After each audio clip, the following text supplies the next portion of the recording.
your continued viewership. Before we begin, tell us, where in the world are you watching from? We love knowing our global reach. Now, let's dive into today's story. Chapter 1. The Call. Friday evening at Monarch Financial Group's downtown offices. Most employees had already left for the weekend, but Dominic Reeves remained hunched over his desk, reviewing investment portfolios for Monday's executive meeting. At 42, Dominic had built a reputation as one of the city's most brilliant investment strategists, calculated, meticulous, and relentless. The floor-to-ceiling windows of his corner office showcased the city lights emerging against the darkening sky. His phone vibrated against the mahogany desk. Unknown number. Dominic typically ignored such calls, but something, perhaps the late hour or some subconscious premonition, made him answer. "Mr. Reeves?" A woman's voice, formal and tense. "This is Special Agent Alvarez with the FBI. I need you to come to 1457 Lakeside Terrace, apartment 311. There's been an incident involving your wife." Dominic's mind raced through possibilities. Apartment 311. That was Stella's old place before they married 3 years ago. She'd kept it as a creative space for her photography. He'd thought nothing of it. Stella valued her independence, and Dominic respected her need for artistic freedom. "Is she hurt?" His voice remained even, betraying none of the adrenaline now coursing through him. "She's unharmed, but I can't share more over the phone. Please come immediately." 20 minutes later, Dominic pulled his Audi into the familiar parking lot of the Lakeside complex. Police cruisers and an unmarked FBI vehicle flanked the entrance. A uniformed officer escorted him upstairs. The apartment door stood ajar. Inside, chaos. Evidence markers scattered across the usually pristine space. Technicians photographed surfaces. And there, on the couch, sat Stella, his wife of 3 years, her wrists in handcuffs, tears streaming down her perfect face. More surprising were her parents, Theodore and Vivian Pierce, standing in the corner. They rarely visited from Connecticut, claiming the cross-country flight was too taxing. Yet here they were, looking devastated. Vivian rushed toward him, clutching his arm with bony fingers. "Dominic, dear, thank God you're here." Stella swears it wasn't her fault. Before he could respond, Stella's eyes locked with his. "Dom, please don't let him see the bedroom." Her voice cracked with desperation. Special Agent Alvarez, a stern-faced woman with sharp eyes, approached. "Mr. Reeves, your wife called her parents before we arrived. We're still trying to understand the situation." Something cold settled in Dominic's chest. He moved toward the bedroom, ignoring Stella's pleas. "Sir, we haven't finished processing." An officer tried to block his path, but Dominic pushed past. The bedroom door offered slight resistance. He forced it open. Blood everywhere, splattered across the white bed sheets, the cream carpet, the abstract artwork Stella had created during their honeymoon in Santorini. And sprawled across the bed, a man's body, late 30s, athletic build, a neat bullet hole in his forehead. But it wasn't the corpse that froze Dominic in place. It was the photos plastered across the walls, hundreds of them. Stella with this man, kissing, embracing, making love, dating back 18 months, half their marriage. And on the bedside table, 2 handwritten journals. He grabbed one, flipped it open. April 7th, Dom working late again. Meeting in at the apartment. He understands me in ways Dom never could. June 15th. And want me to leave Dom. Says we could be happy together. But the prenup Dom made me sign would leave me with nothing. August 30th. Discussed options within. Dom's life insurance policy would solve everything. No prenup restriction if he dies. Dominic felt nothing. No rage. No heartbreak. Just a cold, crystalline clarity. He'd spent his life analyzing risks and returns. Now he was calculating something different, the precise cost of betrayal. "Mr. Reeves." Agent Alvarez stood in the doorway. "The deceased is Noah Blackwell, a photography client of your wife's. We need to ask you some questions." "Of course." His voice sounded distant to his own ears. "But first, I'd like to understand why my wife is in handcuffs while her lover lies dead in her secret apartment. The weapon registered to your name was found in her possession. His custom Sig Sauer. A gift from his father, usually locked in the safe at their home. I had nothing to do with this, Stella sobbed from the living room. Someone is framing me. Noah and I were just friends. These photos, the journals, they must be faked. Dominic turned to face her, their eyes meeting across the blood-spattered room. In that moment, something shifted in him. The man who had walked into this apartment, the man who had believed in the sanctity of their marriage, died. What remained was something harder, colder, something unforgiving. Chapter 2. The Unraveling. The next 48 hours passed in a blur of police interviews, lawyer consultations, and shocked phone calls from friends and family. Dominic moved through it all with mechanical precision, revealing nothing of his inner thoughts. Stella was released on bail, paid by her parents, pending further investigation. The prosecution's case seemed strong. Dominic's gun, her fingerprints, their secret apartment, a documented affair, an apparent murder conspiracy. But without concrete evidence of premeditation, they couldn't yet charge her with first-degree murder. While Stella retreated to her parents' hotel, claiming she feared for her safety, Dominic returned alone to their sprawling hillside home. The 5,000-square-foot modern masterpiece they designed together now felt like a mausoleum for their marriage. In his home office, he methodically spread out everything he'd learned. Noah Blackwell, 36, commercial photographer with a studio downtown, first met Stella when she took his advanced photography workshop 2 years ago. Their affair began 3 months later. Dominic's phone rang. Preston Walsh, his oldest friend from their Stanford days, and now the criminal defense attorney Dominic had retained. The FBI searched Blackwell's apartment today, Preston said without preamble. They found evidence suggesting he was blackmailing several wealthy married women he'd seduced. Dominic's mind churned through implications. Was Stella one of them? No records involving her. Just the journals at the crime scene, which the FBI finds suspicious. Too convenient. What's their working theory? That Stella killed him in a lover's quarrel, or to prevent exposure of the affair? But they're also looking at you, Dom. Me? Dominic's voice remained cool. Husband discovers wife's infidelity, uses his own gun to frame her for killing the lover. It's not unheard of. I was at the office with 20 witnesses. They're checking the traffic cameras, security footage. Just watch yourself. After hanging up, Dominic opened his laptop and began digging. His college minor in computer science was finally proving useful. Financial records, deleted emails, phone records. He needed everything. But he'd have to be careful. Detectable hacking would only intensify suspicion against him. 3 hours into his investigation, he found something. 4 days before the murder, Stella had withdrawn $75,000 from her personal account, money from her photography business that wasn't part of their shared finances. The next day, Noah Blackwell had deposited $70,000 into his account. Dominic sat back, pieces aligning in his mind. Blackmail didn't fit. This was something else. His doorbell rang at 11:47 p.m. Through the security monitor, he recognized Lily Montero, Stella's best friend since their college days at UCLA. Lily had never liked Dominic, viewing him as too controlling for free-spirited Stella. He opened the door. "It's late, Lily." She pushed past him, eyes red from crying or drinking, probably both. "Is it true? The affair? The murder? Why are you asking me? Stella's the one with handcuffs and a dead lover." Lily slapped him hard across the face. "You bastard. You never deserved her."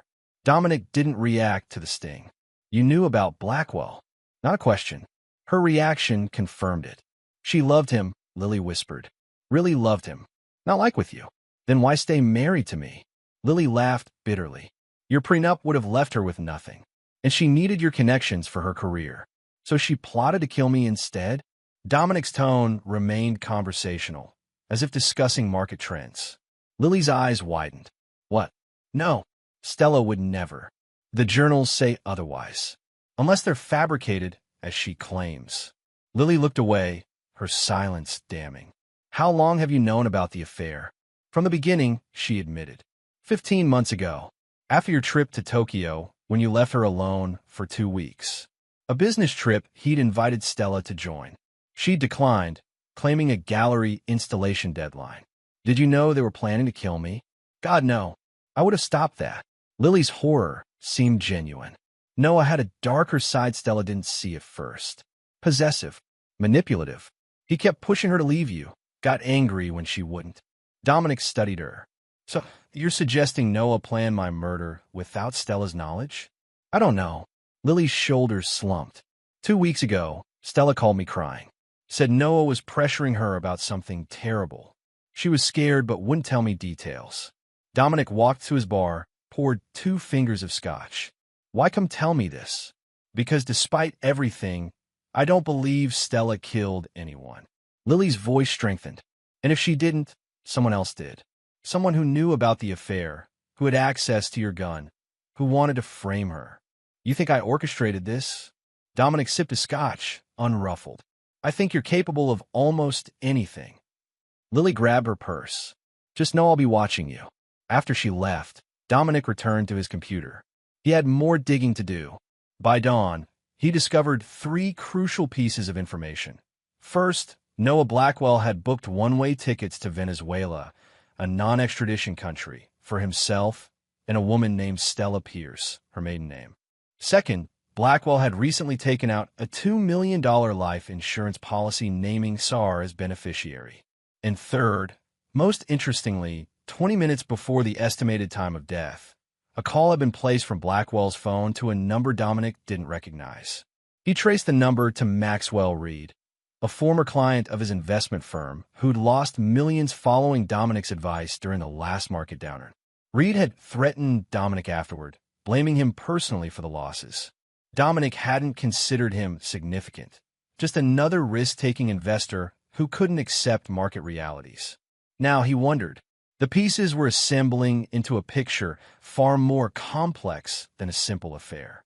This wasn't just betrayal, it was conspiracy, and it extended beyond just Stella and her lover. Dominic closed his laptop. He needed to approach this like any other strategic problem. Identify all players, understand their motivations, analyze vulnerabilities, then exploit them, one by one. Chapter 3. The Players. Monday morning, Dominic walked in a Monarch Financial Group immaculately dressed, not a hint of his personal turmoil visible. His assistant, Vanessa, offered sympathetic eyes, but knew better than to mention the scandal now spreading through financial circles. Your 9:30 with the Pete Ursons is canceled, she informed him. But Mr. Harrington insisted on keeping your lunch appointment. Lawrence Harrington, CEO of Monarch and Dominic's mentor for 15 years. The lunch would be uncomfortable but necessary. Dominic needed to maintain the appearance of normalcy while he worked on his broader strategy. Any messages from Stella? He asked. She called twice this morning. I told her you were unavailable. Keep doing that. Throughout the morning, Dominic functioned on autopilot while his mind worked the angles of his predicament. By 11 a.m., he'd received a text from Preston. Evidence inventory from crime scene released. Recovered bullet doesn't match your SIG's barrel rifling. FBI bringing in ballistics expert. Interesting. So his gun hadn't fired the fatal shot, despite being found at the scene. Another piece of the puzzle. At noon, Dominic met Lawrence at Vespero, their usual spot for business lunches. Lawrence, silver-haired, patrician, and politically connected, had already ordered their usual scotch. Dominic. Lawrence's handshake was firm. I've instructed HR to provide whatever support you need during this situation. I appreciate that. The board is concerned about client perception. Perhaps a temporary leave. Unnecessary, Dominic interrupted. My personal issues won't affect my performance. Lawrence studied him. You seem remarkably composed for a man whose wife has been accused of murdering her lover with his gun. I compartmentalize well. You taught me that. Indeed, Lawrence sipped his scotch. What does your lawyer say? That the evidence against Stella is substantial but circumstantial. And where do you stand? Do you believe she's capable of murder? Dominic considered his response carefully. 3 days ago, I would have said no. Now, I realize how little I knew about my wife. A difficult realization. Lawrence signaled for menus. And this man, Blackwell, no previous connection to you? None I've discovered. Lawrence nodded thoughtfully. Stella's gallery showing last month was quite successful. Several of my associates purchased pieces. The show you encouraged me to miss for the Chicago conference? Dominic asked mildly. A flicker of something, discomfort, crossed Lawrence's face. The Westbrook acquisition was crucial. Your presence was needed in Chicago. Of course. Their conversation drifted to market projections, but Dominic filed away Lawrence's reaction. Another potential connection to investigate. After lunch, instead of returning to the office, Dominic drove to a coffee shop 3 blocks from Maxwell Reed's real estate agency. From his laptop, he accessed Reed's financial records through back channels that couldn't be traced. Reed had received a wire transfer of $100,000 2 days before the murder from an offshore account. The same account had received $250,000 from Noah Blackwell 3 weeks earlier. Dominic's phone buzzed with a text from an unknown number. I know what you're doing. We should talk. Parkview Cemetery, 7 p.m. Come alone. L. Lily Montero. How had she gotten this number? And what did she know? At 6:55 p.m., Dominic parked outside the cemetery gates. Security cameras would record his arrival, a necessary precaution. He found Lily waiting by a marble angel, looking nervous. Thanks for coming, she said, her earlier hostility replaced by something more complicated. I've been doing some digging myself. Why would you investigate your best friend's case? Because things aren't adding up. She handed him a flash drive. Stella's email password has been the same for years. These are messages between her and Noah from the past month. And you're giving them to me because somebody set Stella up, and I think these might help find out who. Lily hugged herself against the evening chill. I still don't trust you, but if you're being framed too, what changed your mind about my involvement? The gun. Lily met his eyes. Noah was killed with a .22 caliber bullet. Your Sig Sauer is 9 millimeters. It was planted there to implicate both of you. Dominic had suspected as much from Preston's text, but confirmation was valuable. These emails, anything specific I should look for? Pay attention to the ones from 3 weeks ago. Noah was terrified of someone. A client he'd photographed for years who discovered something sensitive. A name. He never specified, but whoever it was had serious leverage over him. Lily glanced around nervously. I should go. If Stella knew I was giving you these. She'd what? Dominic pressed. She'd say I was betraying her. Lily looked pained. Maybe I am, but somebody murdered Noah and framed my best friend. If you can find out who, despite whatever she did to you, that's all that matters now. As Lily walked away, Dominic called after her. Why did she keep the apartment secret from me? Lily paused. At first, it was just her private space. It became their place. Noah convinced her you were monitoring her, that you didn't trust her artistic career. Was I? Weren't you? The calls checking her whereabouts? The questions about her clients? Lily shook her head. Noah exploited your controlling tendencies to isolate her. Classic manipulation. After Lily left, Dominic sat in his car reviewing the emails. Most were passionate exchanges between lovers, but the tone shifted dramatically 3 weeks before the murder.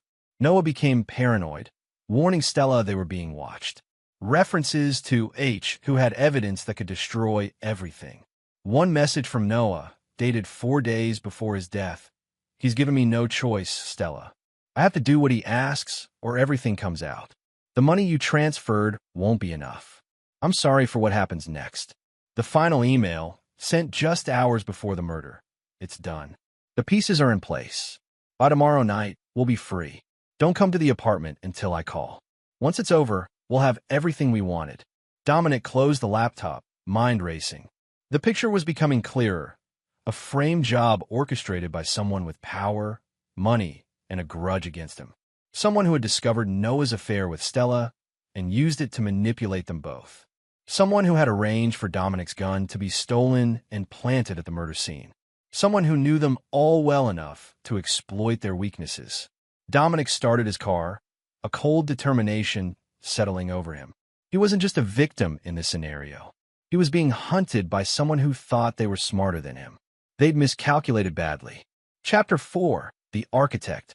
Dominic spent the next 3 days building his case like a master chess player, positioning pieces across the board. The flash drive from Lily contained more than just emails. Noah had kept meticulous records of his blackmail victims, including photos, meetings, and payments. But nothing directly implicated Stella in a murder plot against Dominic. On Thursday morning, Dominic received a call from Agent Alvarez. "Mr. Reeves, we've made some progress in the investigation. Could you come to the field office this afternoon?" 3 hours later, he sat across from Alvarez in a sterile interview room. "Ballistics confirms the bullet that killed Blackwell wasn't fired from your Sig Sauer," she stated, watching him carefully. "Additionally, we've uncovered evidence suggesting your wife may have been coerced into her relationship with the victim." Coerced. Dominic maintained a neutral expression. Alvarez pushed a folder across the table. "We found these in a storage unit registered to Blackwell. Inside were photos of Stella, clearly taken without her knowledge, dating back to before their affair began. Hundreds of surveillance images showing her daily routines, her meetings, her private moments. Classic stalking behavior. We believe Blackwell targeted your wife specifically," Alvarez continued. "He had files on several wealthy married women. We're still determining whether his interest in your wife was financial or if there was another motivation." "Has Stella seen these?" "Yes. She claims she had no idea he was surveilling her before they met." Dominic studied the timeline of photos. "This predates their photography class." "Yes," which suggests the class wasn't a coincidental meeting. Dominic nodded thoughtfully. "Have you checked Blackwell's past? Previous relationships? He has a sealed juvenile record in Montana. We're working on getting it opened." Alvarez leaned forward. "Mr. Reeves, given this new evidence, we're exploring alternative scenarios. One possibility is that someone with a grudge against either you, your wife, or Blackwell orchestrated this situation. And my gun, reported missing from your safe 3 weeks ago by your housekeeper, Marina Santos. You were traveling in Singapore." Dominic had no memory of such a report. Marina had worked for them for 2 years, thoroughly vetted, impeccable references. Another person to investigate. "We're releasing your wife from bail restrictions," Alvarez added. "But the investigation remains open." After leaving the FBI office, Dominic drove directly to the Westbridge Hotel where Stella and her parents were staying. He needed to assess her directly, to look into her eyes without the shock of discovery clouding his judgment. Theodore Pierce answered the door, his weathered face hostile. "She doesn't want to see you. It's not optional." Dominic stepped past him. Stella sat by the window, gazing out at the city skyline. She'd lost weight, her designer clothes hanging loosely on her frame. When she turned, her eyes widened in surprise, then narrowed with wariness. "Everyone out," Dominic commanded. "I need to speak with my wife alone." "Absolutely not," Vivian protested. "It's okay, Mom." Stella's voice was stronger than expected. "Give us 15 minutes. After her parents reluctantly left, an uncomfortable silence filled the room. "The FBI showed me the surveillance photos," Dominic finally said. "Blackwell was stalking you before you ever met." Stella nodded slowly. "I had no idea until they showed me. It's terrifying to think about." "Did you love him?" The directness of the question startled her. I thought I did. Now I don't know what was real and what was manipulation." "The journals they found. The murder conspiracy. Was that manipulation too?" "I never wrote those." Tears filled her eyes. "I never planned to hurt you, Dominic. I betrayed our marriage, yes. I was weak and confused and flattered by his attention. But murder? Never." Dominic studied her carefully. In the 7 years he'd known Stella, 4 dating, 3 married, he'd learned her tells. The slight flush when lying. The eye contact that intensified with honesty. Now, she met his gaze steadily. "Someone went to elaborate lengths to frame you," he said evenly. "Someone who knew about your affair, had access to my gun, and wanted Blackwell dead. The FBI thinks it might be Maxwell Reed," Stella offered. "Noah photographed his properties for years. Recently, they had some kind of falling out." "What else aren't you telling me, Stella?" She hesitated. Noah was scared these past few weeks. Said someone powerful had discovered something he'd done and was using it against him.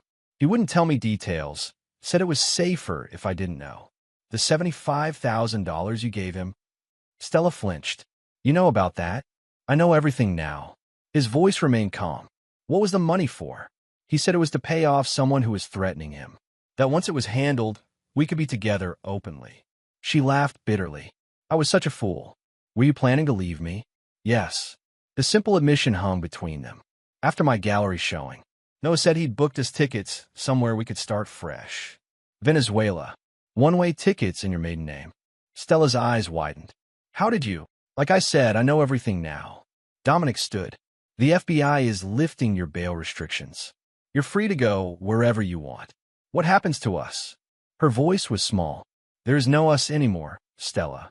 You made that decision 15 months ago. Dominic, please. I know I don't deserve forgiveness, but you're right. You don't. He moved toward the door. But someone tried to destroy both of us. I intend to find out who. And then what? Something in his expression made her shiver. Dominic smiled coldly. Then I'll do what I've always done. Calculate the appropriate return on investment. That evening, Dominic met Preston at his private club. The attorney had news. Blackwell's juvenile record is interesting, Preston said quietly. At 16, he was arrested for stalking and assaulting his high school photography teacher, a married woman who rejected his advances. Pattern behavior. Exactly. But here's where it gets unusual. The charges were dropped suddenly. The teacher and her husband moved out of state. And the judge who dismissed the case? Lawrence Harrington's brother. Dominic absorbed this, pieces clicking into place. Harrington never mentioned knowing Blackwell. There's more. I had my investigator dig into Blackwell's client list. 4 years ago, he did a private photo session for the Harrington family compound in Montana. Guest lists indicate your wife was there too, some charity event. Before I met her, Dominic considered the implications. Harrington encouraged Stella's photography career from the beginning. Introduced her to gallery owners, collectors. You think he knew about the affair? I think he orchestrated it. Dominic's mind raced through connections. Harrington lost millions in the Eastland venture last year, a deal I advised against. He blamed me when the board sided with my analysis. That's a long way from murder conspiracy. Is it? Blackwell had leverage over Harrington from their past connection. Harrington turns it around, uses Blackwell to seduce my wife, then eliminates Blackwell and frames Stella. The perfect revenge. I lose everything while looking like the victim. Preston looked skeptical. That's elaborate even for Harrington. He didn't work alone. Maxwell Reed, my former client.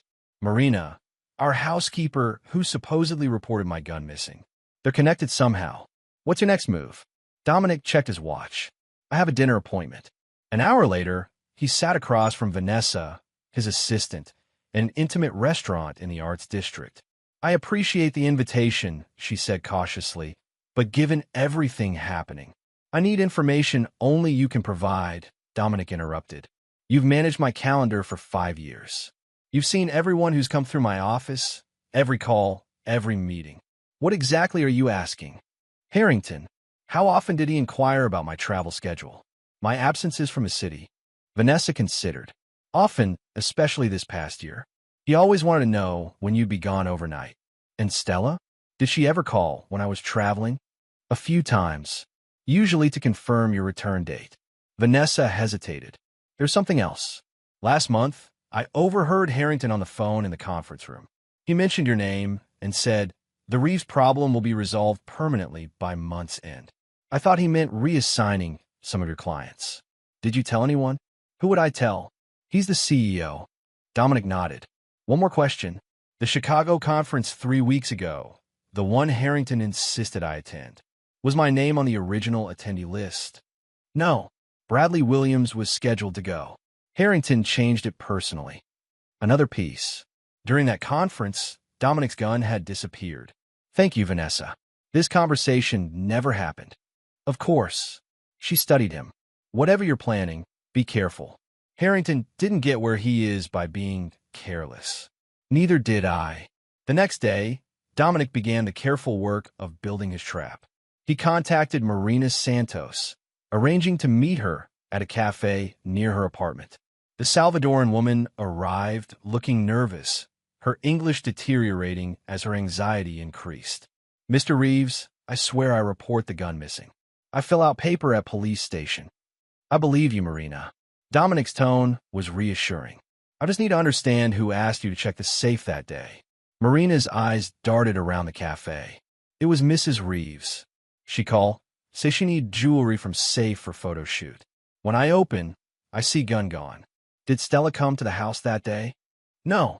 She say she too busy. Asked me to check. And you're certain it was Stella on the phone?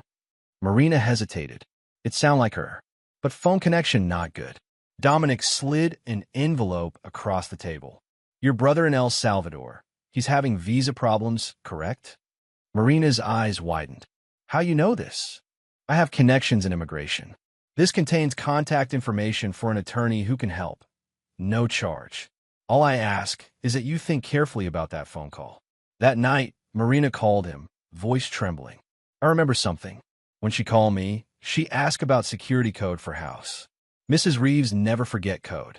And she called me Maria 2 times. Mrs. Reeves always get my name right. Thank you, Marina. My offer of help stands regardless. The final piece came from an unexpected source. Lily texted him. Found audio recordings on Noah's cloud backup. Meeting at cemetery, same place, 8 p.m. This time, Lily wasn't alone. A thin, anxious man in his 50s stood beside her. This is Terrence Palmer, Lily introduced him. Noah's former business partner. Noah kept recordings of his blackmail victims, Palmer explained. Insurance, he called it. I didn't know until after his death when his automated system sent me access credentials. Why bring them to me? Because one of them features Lawrence Harrington, Lily said, and it changes everything. The recording, played from Palmer's phone, captured Harrington's distinctive voice. I don't care how you do it, Blackwell. The prenup protects his assets if she leaves him, but not if he dies. Frame her for your murder, if necessary. Just make sure Dominic Reeves suffers for what he did to me. When was this recorded? Dominic asked. 3 weeks ago, Palmer replied. The day before Noah started acting strange. Why would Harrington want to destroy you? Lily asked. Dominic's laugh held no humor. Because I cost him his chance at becoming Treasury Secretary. Both looked confused. Last year, Harrington was being vetted for a cabinet appointment.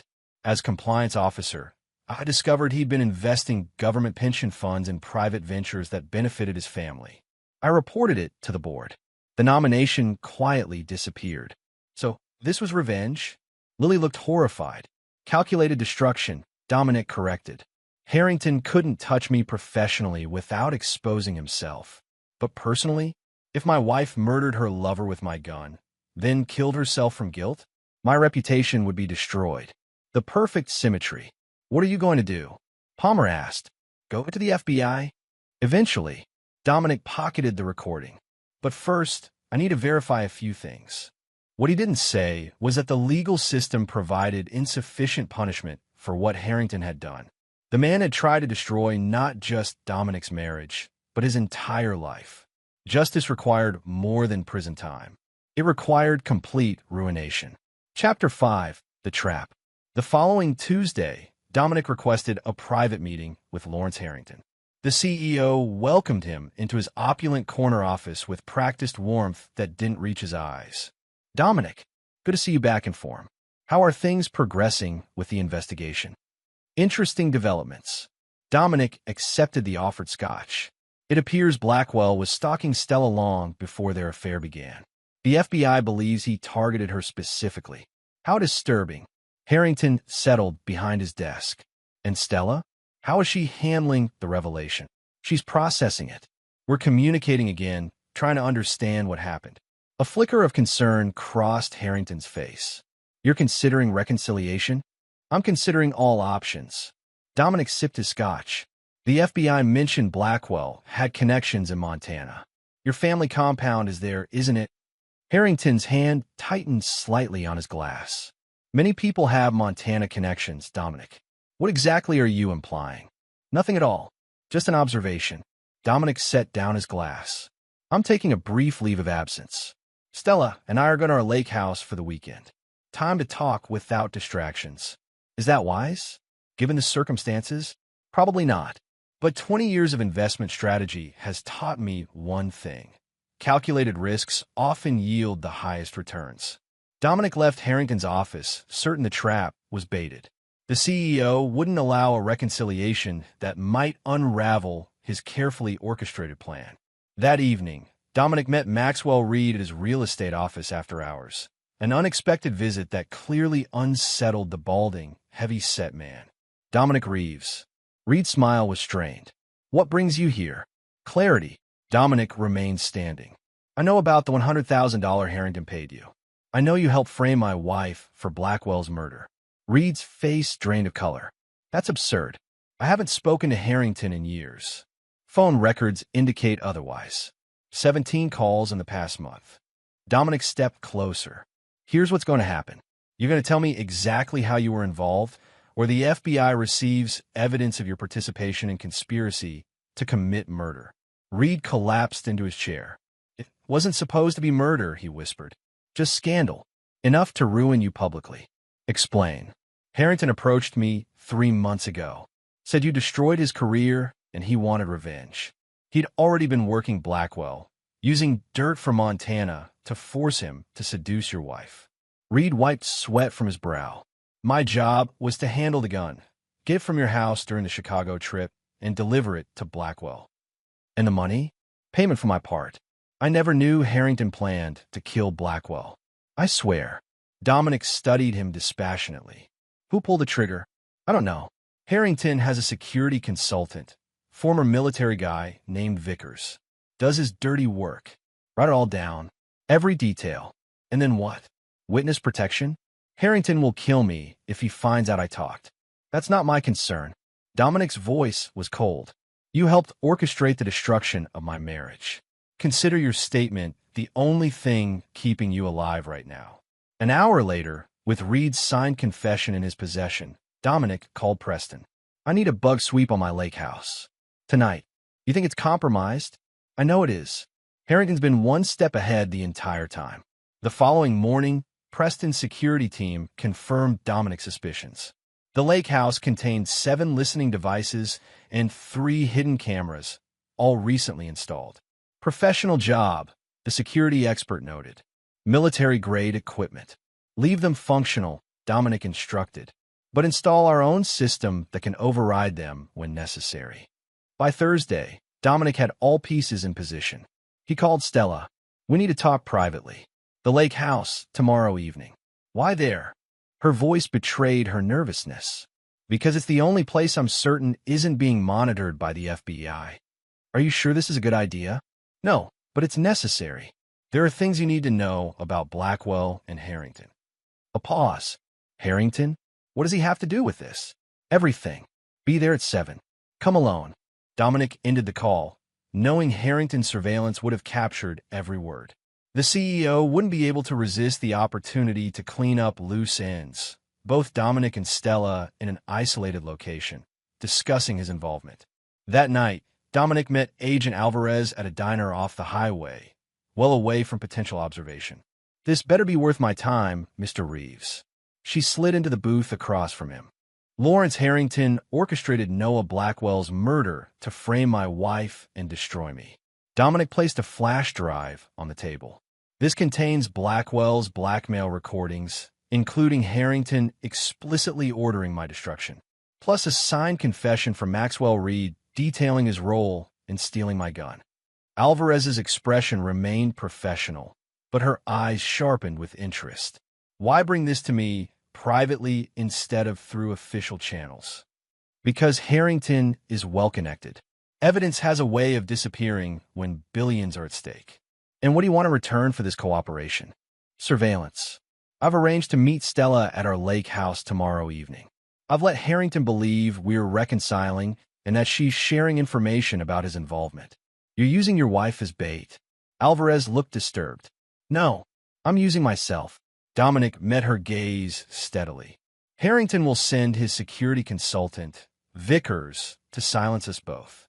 When he makes his move, I want your team ready. This is highly irregular, Mr. Reeves. So is a CEO orchestrating murder to satisfy a personal vendetta. After a long moment, Alvarez pocketed the flash drive. I'll need to verify this information before committing resources. You have until tomorrow evening. The following day, Dominic prepared meticulously. The lake house, situated on 20 private acres, had been his grandfather's hunting retreat. Remote enough for privacy, accessible enough for a quick FBI response. At 5:30 p.m., he received confirmation from Preston that Alvarez had positioned surveillance teams around the property perimeter. Audio and video feeds from the house's security system were being monitored in real time. At 6:45, Dominic entered the house alone, making a show of checking each room while being captured by Harrington's hidden cameras. In the kitchen, he prepared 2 glasses of wine, making sure the cameras caught him slipping powder into one. A theatrical touch for his audience. Stella arrived at 7:10, looking tense and beautiful in a simple black dress. The surveillance cameras would capture their every move, every word. "Thank you for coming." Dominic handed her the untampered wine glass. "Your message sounded urgent." She didn't drink. "It is." He gestured toward the living room. "We should sit." As they moved through the house, Dominic activated the signal jammer Preston had installed. For 30 seconds, all surveillance devices would malfunction, long enough to whisper in Stella's ear. "We're being watched. Harrington had Blackwell killed to frame you. Play along if you want to survive." Her eyes widened in shock, but she controlled her reaction as the jammer deactivated. 7 years together had taught her to read his subtle signals. "I found Blackwell's recordings," Dominic announced loudly for the microphones. "Harrington ordered him to seduce you, then ordered his murder to destroy us both." Stella's response was perfectly calibrated, genuine emotion channeled into performance. "Lawrence? But why?" "He was my mentor, because I exposed his financial crimes last year. Cost him a cabinet appointment. I can't believe this." Stella paced the room, visible anguish on her face. "All this time, Noah's pursuit of me was orchestrated. Our relationship was a lie, engineered from the beginning. Blackwell studied your routines, your preferences, your insecurities. Even introduced himself through that photography class Harrington recommended." The sound of tires on gravel interrupted them, right on schedule. "Are you expecting someone?" Stella asked, tension genuine now. Dominic moved to the window. "No, but I'm not surprised." A black SUV had parked behind their vehicles. A tall, lean man in dark clothing emerged, moving with military precision toward the house. "Vickers," Dominic muttered. "Harrington's cleaner." "What do we do?" Real fear laced Stella's voice. "Get to the panic room. Now." Dominic guided her toward the hallway. They've barely reached the reinforced door when the first gunshot shattered the kitchen window. Dominic pushed Stella inside the concealed room. "Lock it behind me." "You're not coming?" Her eyes widened in alarm. "Someone has to distract him until help arrives." Dominic closed the door, hearing the locks engage. The next 10 minutes unfolded exactly as he'd planned. Vickers systematically moved through the house, professional and focused. Dominic stayed just ahead of him, leading him on a calculated chase that ended in the study. "Mr. Reeves." Vickers finally cornered him, silenced pistol aimed steadily. "You've been quite troublesome." More than Harrington anticipated, Dominic agreed calmly. "Where's your wife?" "Safe. Beyond your reach." Vickers smiled thinly. "No one's beyond my reach. After I finish with you, I'll find her. You might want to consider your position first." Dominic nodded toward the window where red laser sights now danced across Vickers' chest. "The FBI has been monitoring this entire encounter." Agent Alvarez's voice came through a megaphone. "Federal agents. Drop your weapon." What happened next wasn't part of Dominic's plan. Instead of surrendering, Vickers lunged at him, knife appearing in his free hand. They crashed into the bookcase, Vickers' blade slicing through Dominic's shirt, drawing blood. 3 shots rang out as FBI snipers fired through the window. Vickers collapsed, dead before he hit the floor. 20 minutes later, paramedics bandaged Dominic's wound, while Alvarez debriefed him. "Harrington's been taken into custody," she informed him. "We found the recording equipment in his office, linking him directly to the surveillance here." And read, "Protective custody." His statement matches the evidence perfectly. Stella, released from the panic room, stood nearby, providing her own statement. Her eyes kept returning to Dominic, emotions impossible to read. What happens now? Dominic asked Alvarez. Harrington faces conspiracy charges, among others. Your wife has been officially cleared of any involvement in Blackwell's murder. And us. Stella had moved closer. Dominic looked at her, this woman he'd loved, who had betrayed him so completely. In her eyes, he saw remorse, gratitude, perhaps even rekindled feeling. There is no us, he said quietly. The divorce papers will be delivered on Monday. Chapter 6. The Execution. Dominic's structured, precise approach to revenge continued over the following weeks. While the FBI built their case against Harrington, he methodically dismantled everything the CEO had built over his lifetime. First came the financial destruction.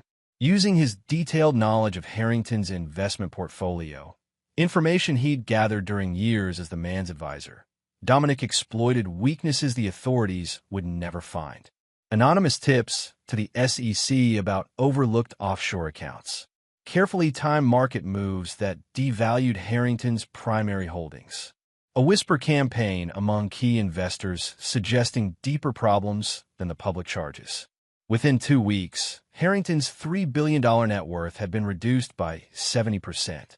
The board forced him to resign to distance the firm from the scandal.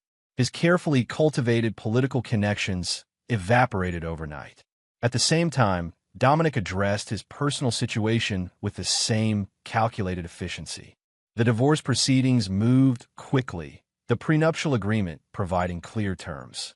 Stella, cleared of criminal charges but destroyed by public scandal, offered no resistance to his terms. 3 weeks after the Lake House confrontation, Dominic received an unexpected visitor at his office. Theodore Pierce, Stella's father, looked every bit his 70 years as he settled heavily into the chair across from Dominic's desk. "I won't take much of your time," the older man began. "I came to apologize for our family's part in this mess." "Your family?" Dominic raised an eyebrow. "I wasn't aware you were involved in Harrington's conspiracy." "Not directly, no." Theodore sighed. "But we pushed Stella into this marriage knowing she wasn't ready. Her mother and I, we saw your success, your stability.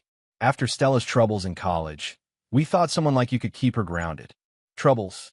Theodore looked surprised. "She never told you?" The breakdown after her first serious relationship ended? The time in the private hospital? She presented quite a different history. Dominic's mind filled in missing pieces of the puzzle. Vivian insisted we keep it quiet. Stella's gap year traveling in Europe was actually 6 months in a psychiatric facility. Her therapist warned us she might seek out destructive relationships after recovering. "Like Blackwell." Theodore nodded sadly. "When we saw those surveillance photos, it made sense. He targeted her vulnerabilities, the same ones we exploited in encouraging your relationship." "Are you suggesting our marriage was built on manipulation as well?" Dominic's voice remained cool. "No, she did love you, in her way, but she was never the person you thought you married." Theodore stood to leave. "We're taking her back to Connecticut next week. She needs care again." After Theodore left, Dominic sat motionless, processing this new information. It didn't change what had happened, but it added dimension to the picture, another layer of manipulation and deceit. His phone buzzed with a message from Preston. Harrington denied bail again. Trial date set for March. The legal system was working, but Dominic wasn't finished. Justice would come through the courts, but vengeance required a personal touch. That evening, he visited Maxwell Reed at the safe house where the FBI had stashed him until the trial. The guards, recognizing Dominic as a cooperative witness, allowed him 15 minutes. Reed looked terrible, unshaven, eyes bloodshot, hands trembling. "Why are you here?" "To gloat. To deliver a message." Dominic sat across from him. "You helped destroy my marriage. Participated in framing my wife for murder. For that, the courts will decide your punishment." "I've cooperated fully." Reed protested. The prosecutor promised leniency. "I'm not talking about legal consequences." Dominic's voice lowered. 3 days ago, I acquired controlling interest in Meridian Properties." Reed's face paled.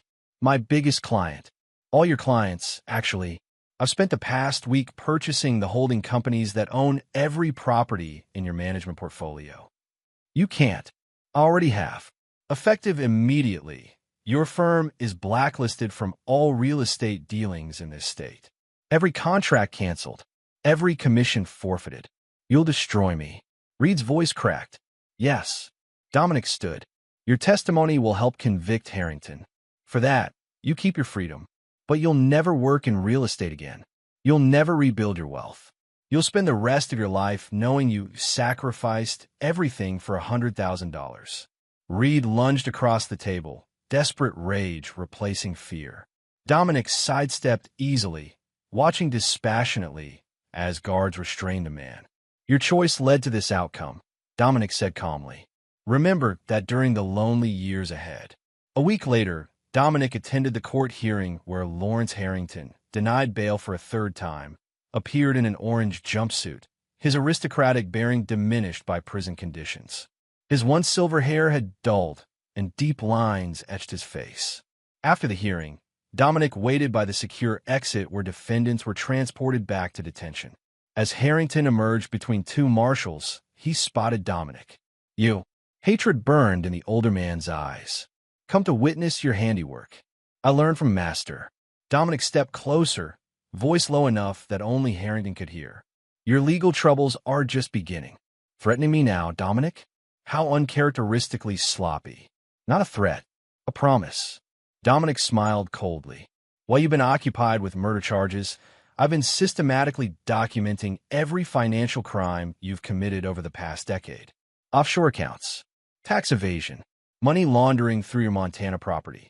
Harrington's expression flickered. Bluffing. The evidence has already been delivered to federal prosecutors, anonymously, of course. I expect new charges by month's end. You think this destroys me? Harrington laughed bitterly. I still have resources you can't touch. Family money. Connections. Dominic corrected. Your brother's judicial misconduct in the Blackwell juvenile case has been exposed. The Montana compound is being seized under RICO statutes. As for family money, he shrugged. Your wife filed for divorce yesterday. Her attorneys are quite motivated to protect her assets from forfeiture. For the first time, genuine fear crossed Harrington's face. This vendetta won't bring back your marriage, Dominic. It was never about saving my marriage. Dominic's eyes were glacial. It's about consequences. You targeted everything I valued. Now I've taken everything you value. Sir, step back. One of the marshals intervened. Dominic complied. Goodbye, Lawrence. I won't be visiting you in prison. The final piece of Dominic's vengeance came 3 days later when Lily Montero contacted him. Stella's leaving tomorrow, she said without preamble. Back to Connecticut with her parents. I'm aware. She asked me to give you this. Lily handed him a sealed envelope. And I want to thank you for keeping me out of the prosecution. The FBI says I won't be charged with obstruction for hiding Noah's recordings initially. You helped expose the truth. That was sufficient. Lily studied him. You know, for someone who just destroyed everyone who wronged him, you seem remarkably calm. Revenge isn't about emotion. It's about precision. That's what makes you terrifying, Dominic. Lily shook her head. You didn't just want them punished. You wanted them erased. After she left, Dominic opened Stella's letter. Inside was a handwritten note and a small key. Dominic, there's a storage unit at West Side Facility, number 247. The key enclosed provides access. Inside, you'll find everything I couldn't tell you in person, my medical records, journals from before we met, the truth about my past. I won't ask forgiveness. What I did was unforgivable. But perhaps understanding might help you move forward without carrying this darkness. You were never the monster in this story. Don't become one now that it's ending. S. Dominic placed the key and letter in his desk drawer without expression. There would be time later to decide whether knowing Stella's truth served any purpose. For now, his focus remained on the final stages of Lawrence Harrington's destruction. That evening, he received confirmation that federal prosecutors had filed new charges against Harrington, 37 counts of financial crimes spanning a decade. The man would spend the rest of his life in prison, his name synonymous with corruption and murder. Dominic poured himself a scotch and gazed out over the city lights. The revenge he'd orchestrated had been comprehensive and meticulous. Everyone who had participated in the conspiracy had been punished according to their level of involvement. Yet he felt no satisfaction, no sense of closure. The cold calculation that had driven him these past weeks remained, a crystallized version of himself stripped of illusions and weaknesses. His phone chimed with a message from Preston. Reed's wife attempted suicide today. Hospital says she'll recover physically. Collateral damage. Dominic noted the information dispassionately. Actions had consequences. Those who chose to betray others should consider the ripple effects of their decisions. He finished his scotch, mind already turning to the future. His marriage was over. His trust in others permanently altered. But his financial empire remained intact. His professional reputation had actually improved. The resilient victim who had exposed a murderous conspiracy. Dominic Reeves had entered this crucible as a successful man with a seemingly perfect life, only to discover it had been built on deception. He emerged as something harder, colder, more dangerous. Not a victim seeking justice. A force delivering retribution. Chapter 7. The Reckoning. 6 months passed. Spring yielded to summer, bringing heat that shimmered across the city skyline. Dominic observed the changing seasons from his new penthouse with detached interest.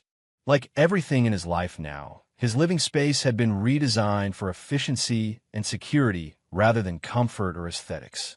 The Harrington trial had concluded with a predictable outcome.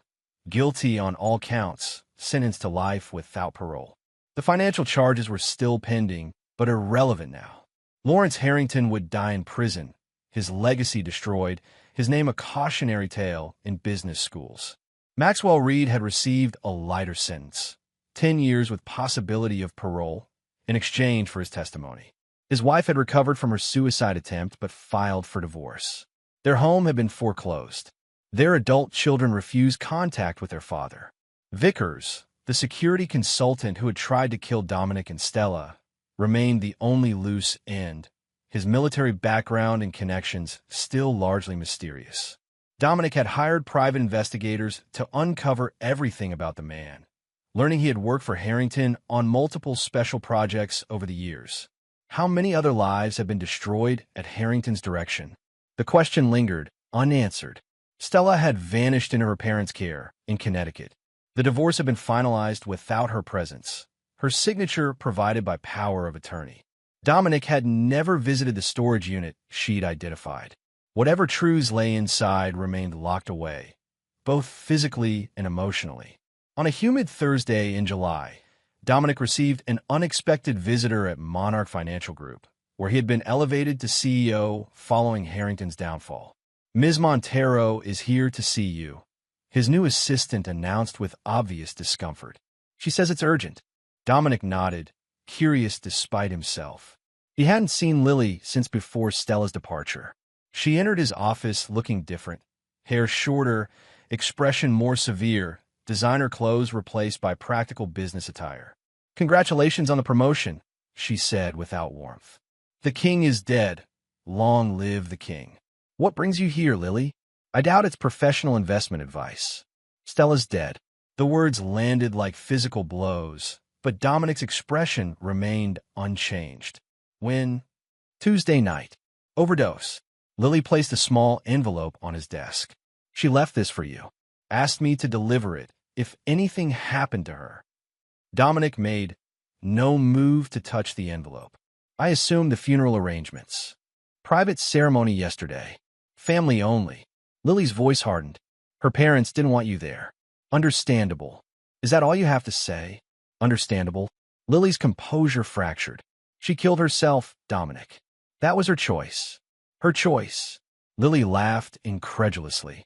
"You destroyed her. After everything Harrington did to manipulate her, after she was cleared of involvement, you still threw her away like garbage. She betrayed our marriage for 15 months. Planned to abandon me. Those were her choices long before Harrington's conspiracy was revealed. You never even tried to understand why." Lily gestured to the envelope. "Did you ever visit that storage unit? Read her medical history? Learn about her borderline personality disorder? The damage from her childhood that made her vulnerable to someone like Blackwell?" Would it have changed anything? It might have given you compassion, something beyond your precious calculation. Dominic finally reached for the envelope, turning it in his hands without opening it. Compassion wouldn't have changed what happened. No, but it might have changed what happened afterward. Lily moved toward the door. You won. Harrington's in prison. Everyone who hurt you has been punished. I hope it was worth it. After she left, Dominic sat motionless, the unopened envelope between his fingers. Stella's death should have felt significant, the final chapter in their story. Instead, he felt only a distant acknowledgement, as if reading about a stranger's passing in the newspaper. He placed the envelope in his desk drawer alongside the storage unit key. Perhaps someday he would want those answers. Not today. That evening, Dominic attended a fundraising gala for the governor's re-election campaign, one of many social obligations that came with his elevated position. As he navigated the crowd of politicians and business leaders, he spotted a familiar face, Jennifer Harrington, Lawrence's ex-wife. She approached him directly, champagne flute in hand.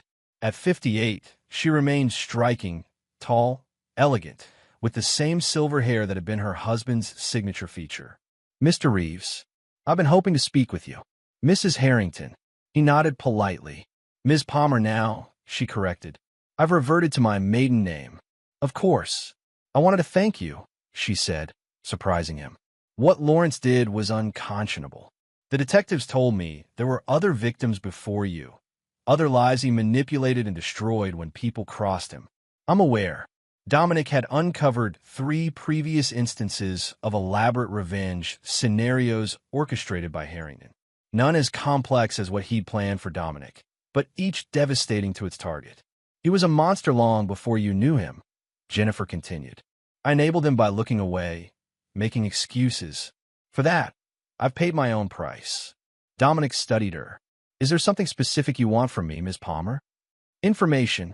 Her eyes, the same steel gray as her ex-husband's, met his directly. There are financial irregularities in the family foundation. Missing funds. Programs abandoned without explanation. I believe Lawrence was using the foundation to launder money, but proving it would help you salvage your family's legacy while ensuring he never benefits from hidden assets. Dominic finished her thought. Yes, exactly.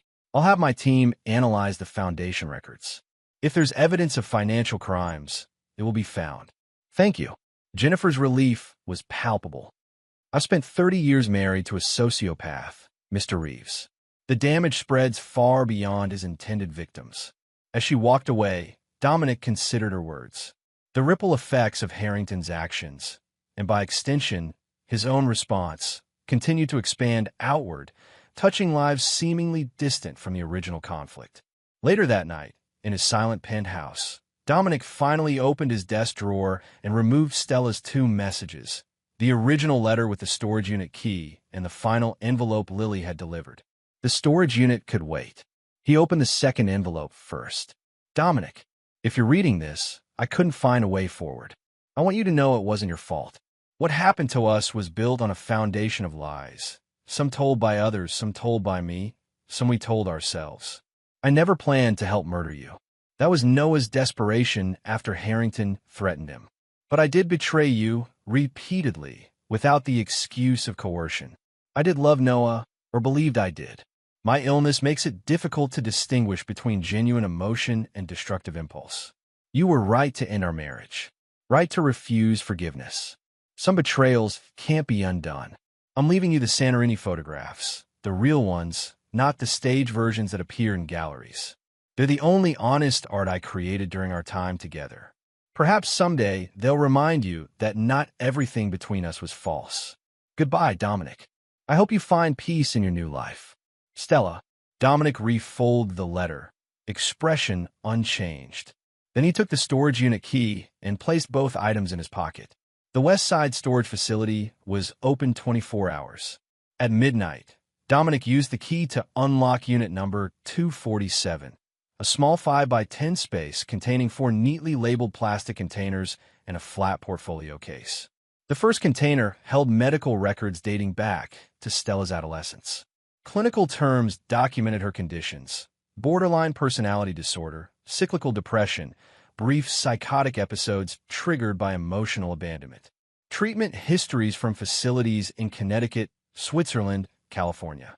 Medications, therapies, periods of stability followed by catastrophic relapses. The second container contained journals, dozens of them, spanning 20 years. Dominic opened one from the period when they'd first met. Stella's handwriting, increasingly frantic across the page. Meeting with Dom tonight. He represents everything that could stabilize me. Mom says he's perfect, successful, controlled, unlikely to trigger my abandonment issues. Dad already talking about him, as if he's the solution to their Stella problem. But when he looks at me, I feel seen in a way that terrifies me. What if he discovers who I really am beneath the carefully constructed exterior? The third container held photographs, not artistic compositions, but clinical documentation of self-harm incidents. Thin white scars Dominic had attributed to childhood accidents revealed as deliberate patterns carved during episodes of disassociation. The fourth container contained letters from previous relationships. Men and women who had briefly occupied the central role in Stella's emotional life before being discarded or pushing her away. A pattern repeated with devastating consistency. Finally, the portfolio case. Inside, the Santorini photographs she'd mentioned, raw, unedited images capturing moments of genuine connection during their honeymoon. Dominic's unguarded smile.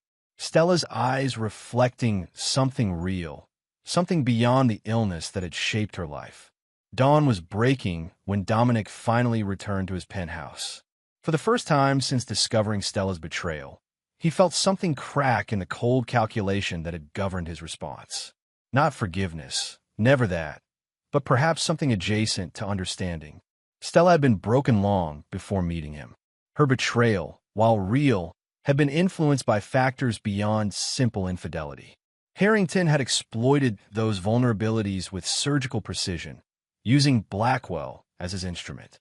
In the clear morning light, Dominic faced an uncomfortable truth. In his pursuit of perfect vengeance, he had become a mirror image of Lawrence Harrington. Calculated, merciless, defined by retribution rather than creation. The realization changed nothing about the past, but cast the future in a different light. The question was whether that future would be shaped by the same cold efficiency that had executed his revenge, or whether something else might emerge from the wreckage of everything he'd lost. Dominic closed the storage container of Stella's journals, a decision forming. He would complete what he'd started with Harrington, help Jennifer Palmer expose the foundation fraud, ensure no hidden assets remained. He would maintain his professional trajectory at Monarch, rebuilding the firm's reputation after Harrington's disgrace. But the personal vendettas were finished. Maxwell Reed, already destroyed financially and imprisoned, required no further attention. Stella was beyond any earthly accounting. The other peripheral players, Marina Santos, Terrence Palmer, even Lily Montero, had been sufficiently addressed in the broader resolution. It was time to close this chapter definitively. Not with forgiveness. Dominic Reeves did not forgive betrayal, but with a cold acknowledgement that revenge, even perfectly executed, provided no lasting satisfaction. The true victory would be moving forward without allowing the experience to define him. Harrington had sought to destroy Dominic completely. The surest defeat of that aim was not just survival, but evolution. He reached for his phone and dialed Preston's number. "I need you to handle the remaining Harrington matters," he said without preamble. The foundation fraud investigation for Jennifer Palmer. The civil suits from the other victims. All of it. You're stepping back? Preston sounded surprised. "I'm stepping forward. Different direction." After ending the call, Dominic poured himself a rare morning scotch and raised it in a silent toast to closed accounts and calculated returns. Some debts had been paid in full. Others would remain forever in arrears. Chapter 8. The Reconstruction. 1 year to the day after Noah Blackwell's murder, Dominic stood at the floor-to-ceiling windows of his Monarch Financial Group office, watching a late summer storm roll across the city skyline. At 43, he had consolidated his position as CEO, restructuring the firm with the same precision he'd applied to his revenge. The intercom buzzed. "Mr. Reeves, your 4 o'clock is here. Send her in." Agent Alvarez entered, now promoted to assistant director of the FBI's white-collar division.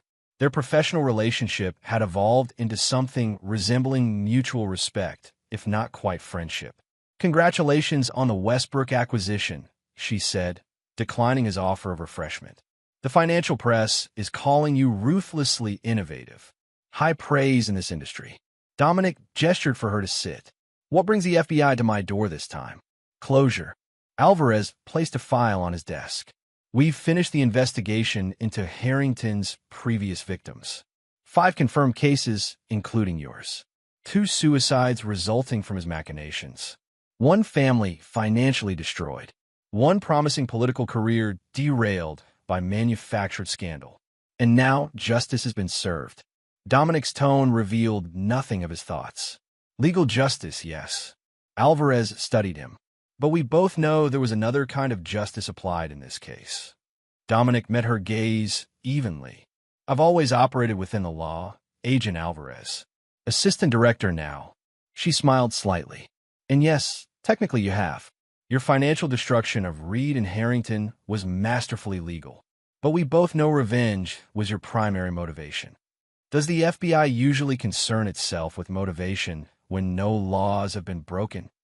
Only when patterns emerge." Alvarez tapped the file. "In studying Harrington's methodology, we've noticed interesting parallels to your own approach this past year. Clinical, comprehensive, designed to destroy rather than merely punish. If you're suggesting I become like Harrington—" "No," she interrupted firmly. "Harrington was a sociopath who enjoyed suffering. You're something different, more contained. But the precision of your retribution raises questions about what happens next." "Nothing happens next. The accounts are settled." Alvarez nodded slowly. "That's why I'm here, actually. To confirm those accounts are truly closed. No loose ends we should be concerned about." The implied question hung between them. Was Dominic truly finished with his vendetta, or had it become a template for handling future perceived wrongs? "My interest in Harrington ended with his sentencing," Dominic stated flatly. "My focus now is rebuilding this firm." "I'm glad to hear it." Alvarez stood to leave. "One more thing. Lawrence Harrington was found dead in his cell yesterday morning. Apparent suicide, though the investigation is ongoing." Dominic absorbed this information without visible reaction. A final escape from consequences, or the final consequence itself. Alvarez moved toward the door. "Either way, it's over." After she left, Dominic returned to the window, processing this development. Harrington's death should have felt significant, the ultimate resolution to the conflict that had defined the past 18 months of his life. Instead, he felt only a distant acknowledgement of information received. His intercom buzzed again. "Sir, Ms. Palmer is online too. She says it's important. Jennifer Palmer." Another loose end seeking resolution.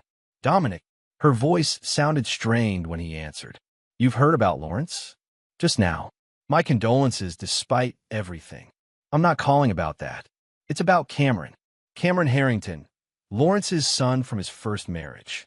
A 35-year-old venture capitalist who had publicly disavowed his father after the scandal broke." "What about him?" "He's been making inquiries about you. Detailed ones. Personal habits, security systems, daily routines." Dominic's interest sharpened. "You believe he blames me for his father's downfall?" "I know he does. Lawrence called him from prison last week. Their first communication in months." Jennifer hesitated. "Cameron has his father's temperament, but not his subtlety. If he's planning something, I appreciate the warning." After ending the call, Dominic contacted his head of security, implementing enhanced protocols immediately. Cameron Harrington represented exactly the kind of threat Dominic had prepared for: emotional, predictable, ultimately manageable.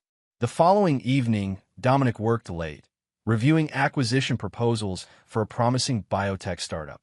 We finally left the office at 10:45 p.m. The executive parking garage was nearly empty. He sensed the presence before seeing it, a prickling awareness of being watched. Instead of continuing to his car, Dominic stopped, turning slowly to face the concrete support pillar 20 feet away. If you're planning to remain in the shadows, Mr. Harrington, you've chosen poor lighting. Your position is reflected in my car window. Cameron Harrington stepped into view, tall like his father, but leaner, harder, with a barely contained intensity. Impressive awareness. Did prison make my father predictable, or were you always this paranoid? Preparedness isn't paranoia. Dominic maintained a relaxed posture despite noting the slight bulge under Cameron's jacket. Concealed weapon, right side. Did you want something specific, or is this just reconnaissance? I want to see you up close. The man who destroyed my father. Your father destroyed himself. I merely exposed his methods. Cameron's laugh held no humor. After orchestrating an elaborate frame-up involving his gun, his wife, and a dead photographer? Don't insult me with false modesty, Reeves.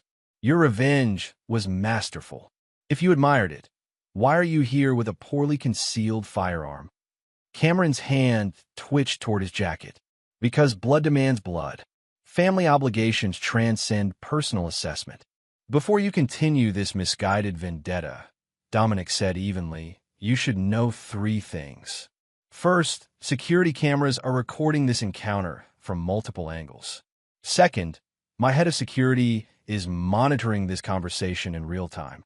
And third, everything you've said so far constitutes evidence of premeditated intent. Cameron's expression wavered between rage and uncertainty. Your father spent decades building his empire before I exposed his crimes, Dominic continued. You've spent the past year distancing yourself from his disgrace, establishing independent credentials. All that progress disappears the moment you draw that weapon. He killed himself because of you. Cameron's voice cracked with genuine grief. No, he killed himself because he couldn't face the consequences of his actions. Dominic took a careful step forward. The same choice you're facing now. Continue his path of destruction or create something different. For a tense moment, Cameron's hand remained poised near his concealed weapon. Then, with visible effort, he relaxed his posture. This isn't finished, he muttered. It can be. Dominic held his gaze. Your father tried to destroy me and failed. Learn from his mistake. After Cameron departed, Dominic's security team emerged from concealed positions throughout the garage. They'd been monitoring the entire encounter, prepared to intervene if necessary. Should we alert the authorities, sir? His head of security asked. Not yet. Dominic considered the implications of Cameron's appearance. Increase surveillance on him for the next month. If he makes any suspicious moves, then we involve law enforcement. Later that night, in his penthouse, Dominic reviewed the security footage of his confrontation with Cameron. The young man's grief had been genuine, his rage authentic. But there had been something else in his eyes, a flicker of reluctance, perhaps even relief when Dominic provided him a rational escape from his emotional obligation. Cameron Harrington wasn't his father. The potential for violence existed, but so did the capacity for growth beyond family legacy. For the first time in nearly 2 years, Dominic recognized something in another person that connected to his own experience, the struggle between defined patterns and new possibilities. Cameron stood at a crossroads similar to Dominic's own. Continue a cycle of retribution or forge a different path. The next morning, Dominic made an unexpected decision. He contacted his investigative team, the same one that had helped dismantle Lawrence Harrington's hidden financial empire, and redirected their efforts. Instead of monitoring Cameron for threats, they would compile information on his venture capital projects, identifying those with legitimate potential. 3 days later, Dominic received a comprehensive analysis of Cameron's business portfolio. Most were standard tech investments, but one stood out, a medical technology startup developing advanced treatments for psychiatric disorders, focusing on borderline personality disorder and related conditions. The connection to Stella's condition couldn't be coincidental. Further investigation revealed Cameron had founded the company shortly after his father's arrest, using his portion of family funds not seized by authorities. Dominic arranged a meeting at a neutral location, a private room at the city's Museum of Modern Art. Cameron arrived, looking wary but curious. I assumed our next interaction would involve lawyers or police, he said, declining to shake Dominic's offered hand. That path remains available if you prefer it. Dominic gestured to the portfolio on the table between them. But I'm offering an alternative. What kind of alternative? A business proposition. Dominic opened the portfolio, revealing detailed analysis of Cameron's medical technology venture. Your psychiatric treatment research is innovative but underfunded. Monarch Financial Group has clients looking for exactly this kind of investment opportunity. Cameron's expression shifted from suspicion to confusion. You want to help fund my company? After everything that happened? I'm proposing a strictly professional relationship benefiting both parties. Your company gets necessary capital. My clients get investment in promising medical technology. Why? Cameron asked bluntly. What's your angle? Dominic considered his response carefully. Your company focuses on borderline personality disorder, the condition that affected my ex-wife. That research might help others with similar struggles. Understanding dawned in Cameron's eyes. This isn't about me or my father. It's about her. It's about creating something constructive from destruction. Dominic closed the portfolio. You have 48 hours to consider the offer. After that, it's withdrawn permanently. 2 days later, Cameron's attorneys contacted Dominic with conditional acceptance, beginning a careful negotiation process that ultimately resulted in a $10 million investment package structured to maintain Cameron's control while providing necessary growth capital. At the contract signing, Cameron finally asked the question that had clearly been bothering him. Is this your version of forgiveness? No. Dominic's response was immediate and definitive. I don't forgive your father's actions or your threats, but perpetuating the cycle serves no practical purpose. Practical? Cameron shook his head slightly. Always the calculation with you. Would you prefer emotional decisions ruling business matters? I'd prefer understanding what transformed you from the man who systematically destroyed everyone connected to my father's conspiracy into this. Cameron gestured vaguely. Someone investing in his enemy's son. Dominic signed a final document before responding. I spent 18 months focused on perfect retribution. It was meticulously executed and ultimately hollow. This investment has tangible potential benefit beyond itself. As they concluded their business, Cameron offered a reluctant handshake. My father would have hated this partnership more than prison. I know. Dominic's smile was cold but genuine. Consider that an added return on investment. That evening, Dominic visited the storage unit containing Stella's personal effects for the final time. He had reviewed everything: medical records, journals, photographs, eventually understanding the complex factors that had made her vulnerable to Blackwell's manipulation and Harrington's orchestration. None of it excused her betrayal, but it provided context that had been missing during his campaign of revenge. If Stella had been another type of victim in Harrington's scheme, Cameron represented another form of collateral damage, the son shaped by a father's toxic influence, now struggling to define himself independently. Dominic packed the containers methodically, preparing them for delivery to a secure medical research facility associated with Cameron's company. The journals and medical records might provide valuable insight for their treatment protocols. The photographs, both the clinical documentation of self-harm and the Santorini images, would remain private, destroyed rather than preserved. As he closed the storage unit for the final time, Dominic acknowledged that this chapter of his life was genuinely concluding, not with the fiery satisfaction of revenge completed, but with the cooler recognition that moving forward required releasing the past, not through forgiveness, but through deliberate disconnection. He had emerged from Lawrence Harrington's conspiracy not just intact, but evolved. The ruthless calculation that had executed his revenge now directed his business expansion. The cold clarity that had identified his enemy's vulnerabilities now assessed investment opportunities with unparalleled precision. Dominic Reeves had not forgiven those who betrayed him. He had simply determined that continuing to focus on their destruction limited his own potential for growth. It was, in the end, the most practical decision possible. Chapter 9. The Evolution. 2 years after Noah Blackwell's murder, Dominic stood in the gleaming research laboratory of Neuronova Therapeutics, Cameron Harrington's company that had become the centerpiece of Monarch's medical technology portfolio. Clinical trials for their borderline personality disorder treatment showed promising early results. Not a cure, but potentially a more effective management protocol than existing options. Your investment transformed our timeline, Dr. Elaine Chapman, the lead researcher, explained as she guided him through the facility. We've compressed 5 years of development into 18 months. When do you anticipate FDA approval for human trials? Dominic asked, studying the data displays with his characteristic intensity. 12 to 14 months, barring complications. Dr. Chapman gestured toward a research associate who approached with a tablet. We've just completed the latest comparative analysis using anonymized patient histories. The associate handed Dominic the tablet. He recognized the data immediately. Information extracted from Stella's medical records, anonymized but distinctive in its pattern of treatments and relapses. Patient S shows the typical treatment resistance pattern, Dr. Chapman continued, unaware of the personal connection. Our modeling suggests our new compound might have provided significantly improved stability during critical periods.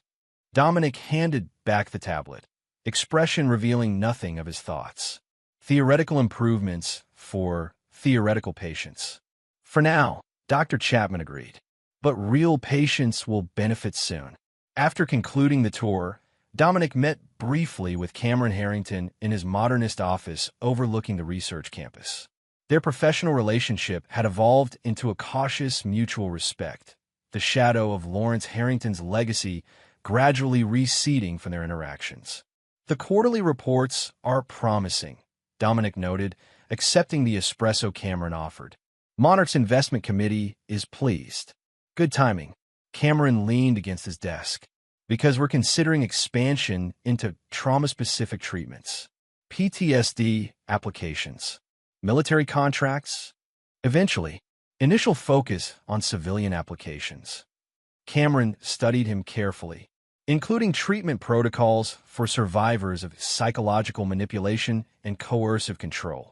The reference to Stella's experience with Blackwell and, by extension, Dominic's own victimization by Harrington hung unspoken between them. Send the proposal to my office, Dominic said evenly. The committee will review it on standard timeline. I'd like your personal assessment first, Cameron pressed. Given your unique perspective on the subject matter. Dominic set down his espresso cup. My perspective is irrelevant.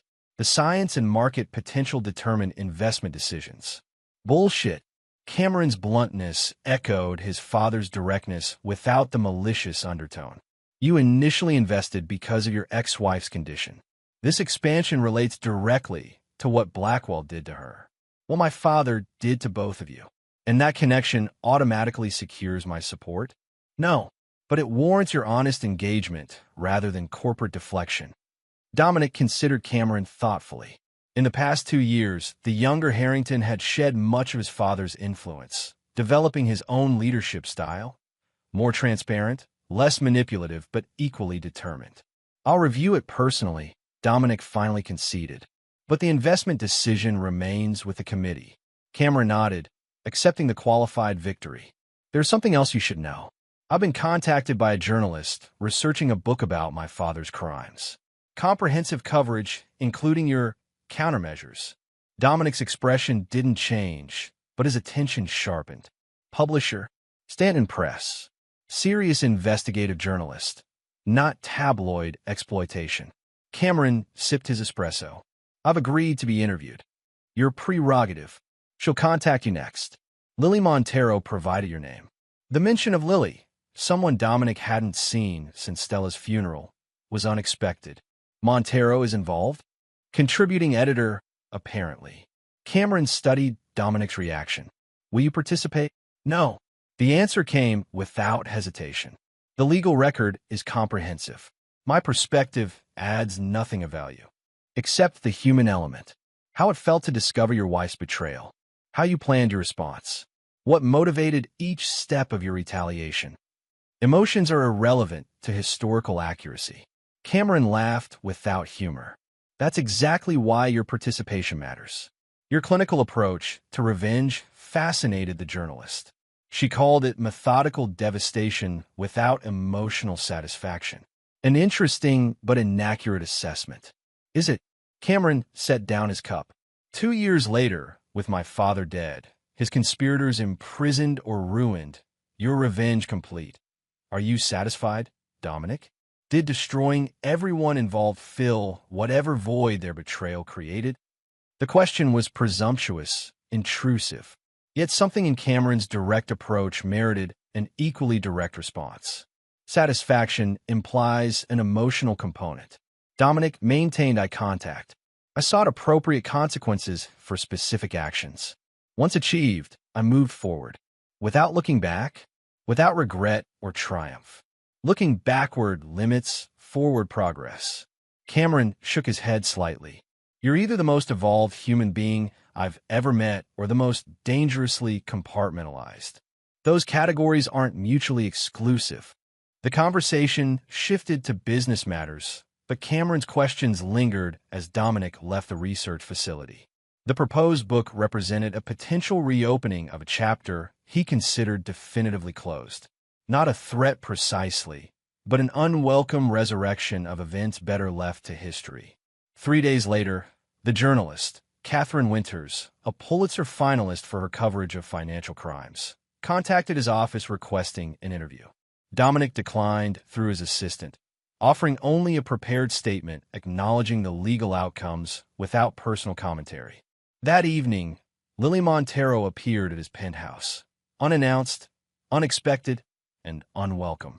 Security should never have allowed you up, Dominic noted as he reluctantly granted her entry. I mentioned Stella's name. Your head of security has a sentimental streak. Lily surveyed the minimalist space with critical eyes. Still living like an upscale monk, I see. What do you want, Lily? 5 minutes of honesty. She faced him directly. Catherine Winters is writing an important book. Your perspective matters to its completeness.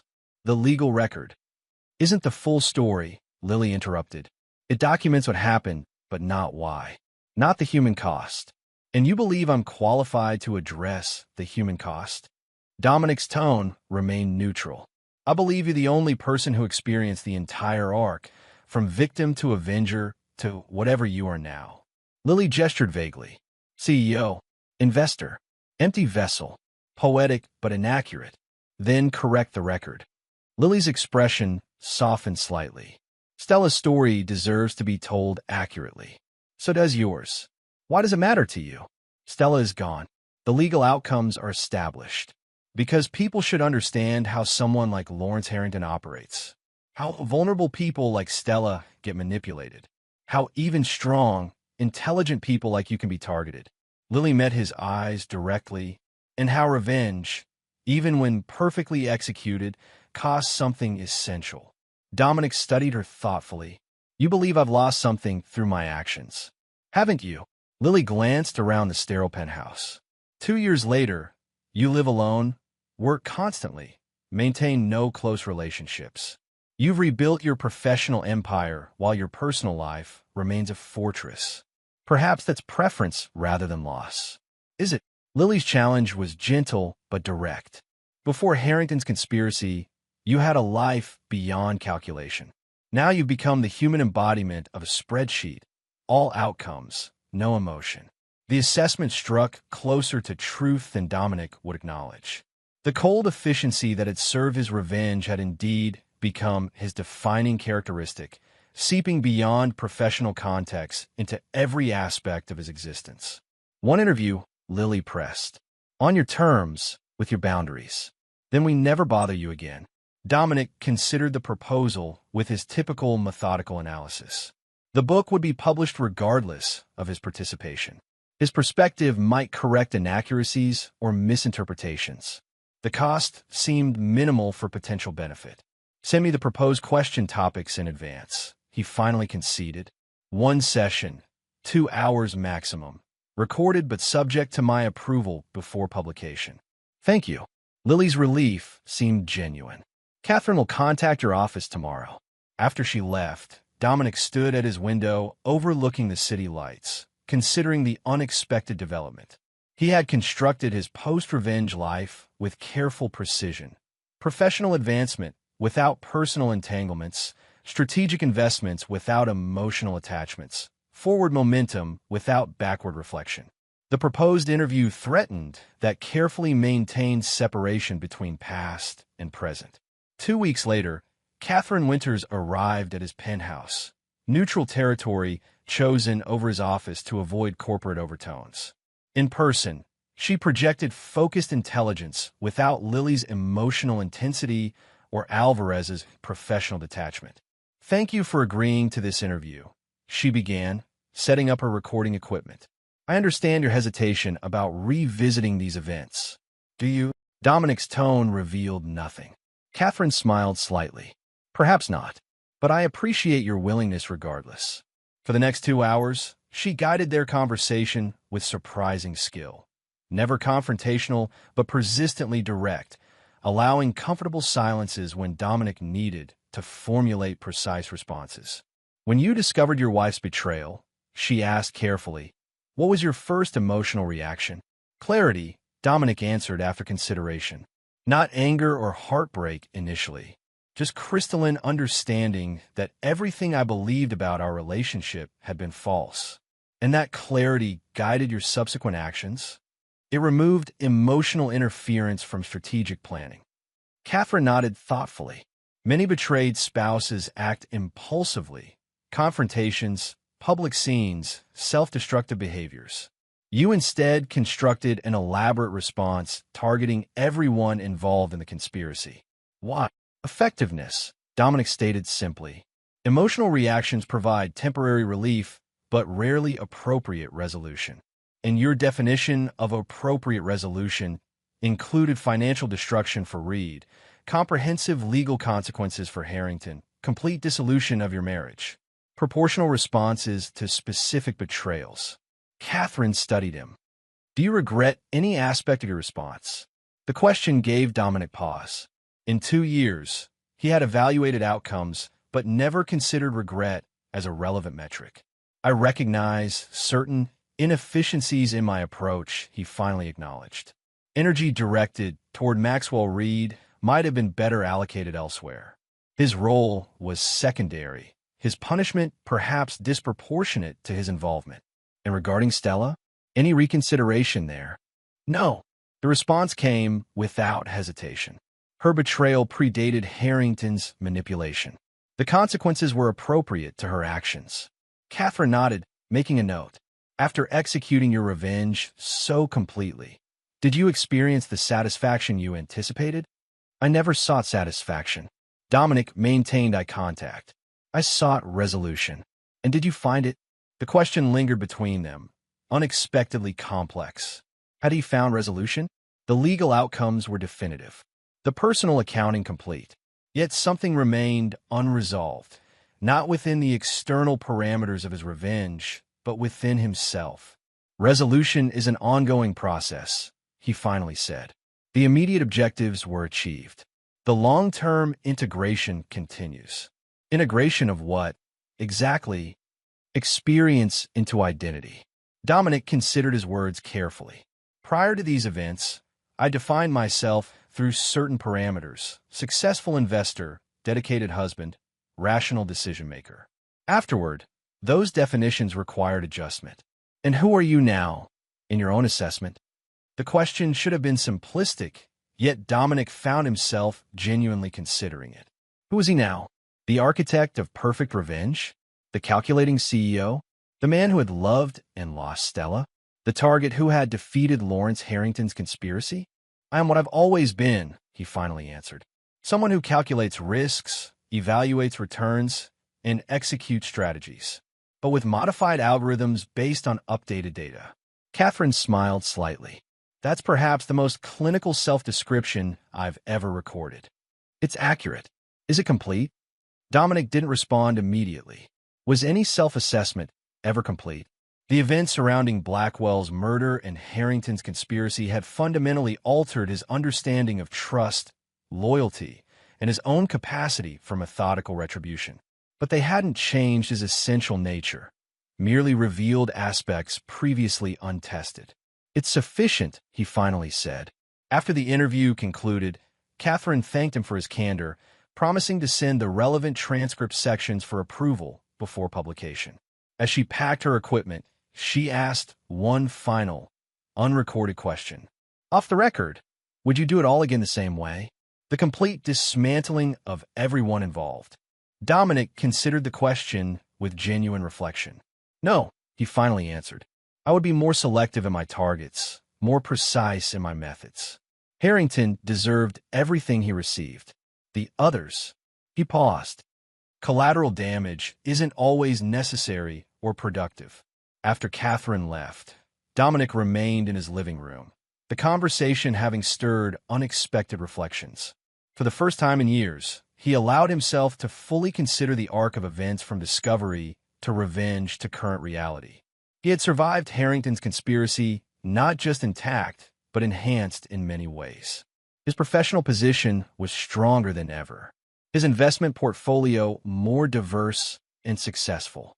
His reputation in financial circles untarnished by the personal scandal. Yet something fundamental had shifted within him. Not lost exactly, but transformed. The capacity for trust, for emotional connection, had been recalibrated to a narrower bandwidth. The potential for genuine partnership had been revised downward in his personal algorithm. Was this evolution or diminishment? Adaptation or damage?